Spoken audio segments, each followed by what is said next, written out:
नमस्कार, मैं हूं आकृति भाटिया। वर्कर्स यूनिटी के इस खास कार्यक्रम श्रम और हम में एक बार फिर आपका स्वागत है।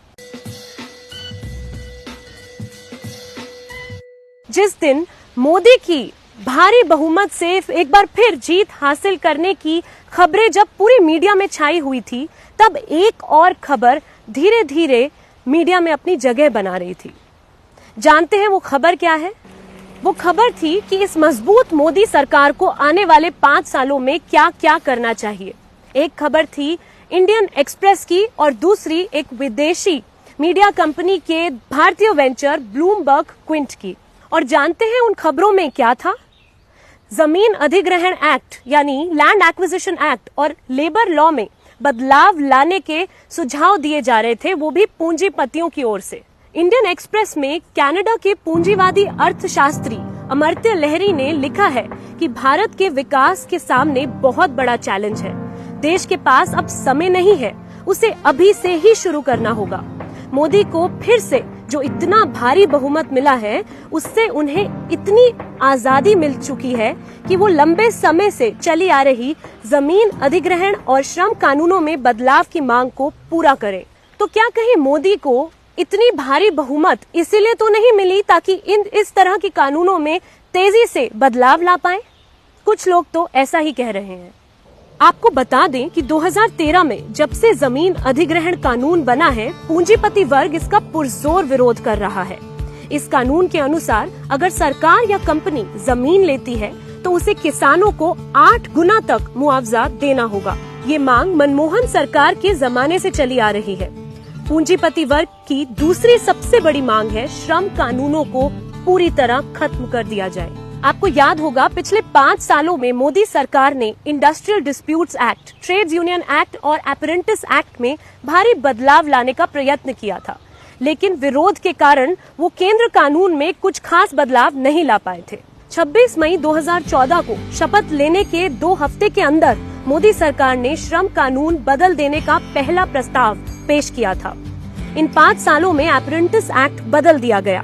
छटनी के लिए न्यूनतम मजदूर संख्या को 100 से बढ़ाकर 300 कर दिया गया। यानी पहले 100 से अधिक मजदूरों वाली फैक्ट्री में छटनी के लिए परमिशन लेनी पड़ती थी, अब ये संख्या 300 हो गई है।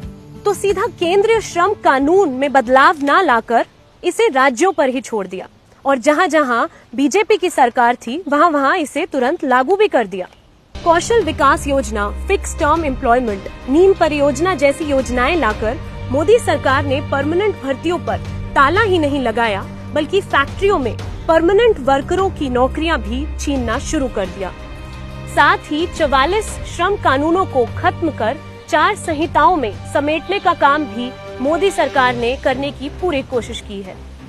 अगर आप इस पर और जानकारी प्राप्त करना चाहते हैं तो आपको बता दें कि वर्कर्स यूनिटी ने इस पर कई स्टोरीज और इंटरव्यूज भी किए हैं और आप यहां से जानकारी प्राप्त कर सकते हैं।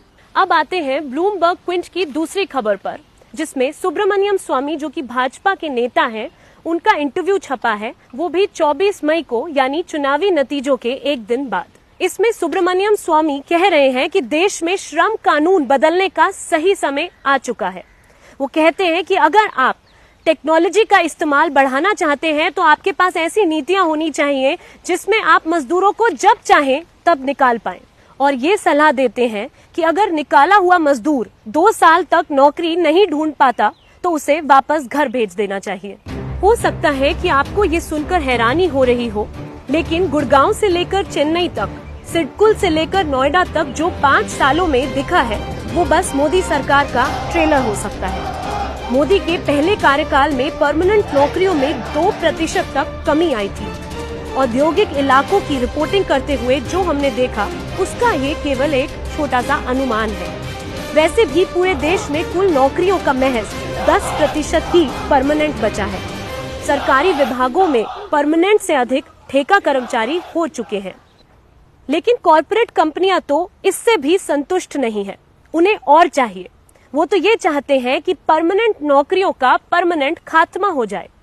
तो ये सवाल एक बार फिर उठता है, मोदी सरकार को भारी बहुमत मिलने में पूंजीपतियों का क्या फायदा है? तो आइए जरा नजर डालते हैं कि इन कॉर्पोरेट घरानों ने किन किन राजनीतिक दलों को कितना कितना चंदा दिया है।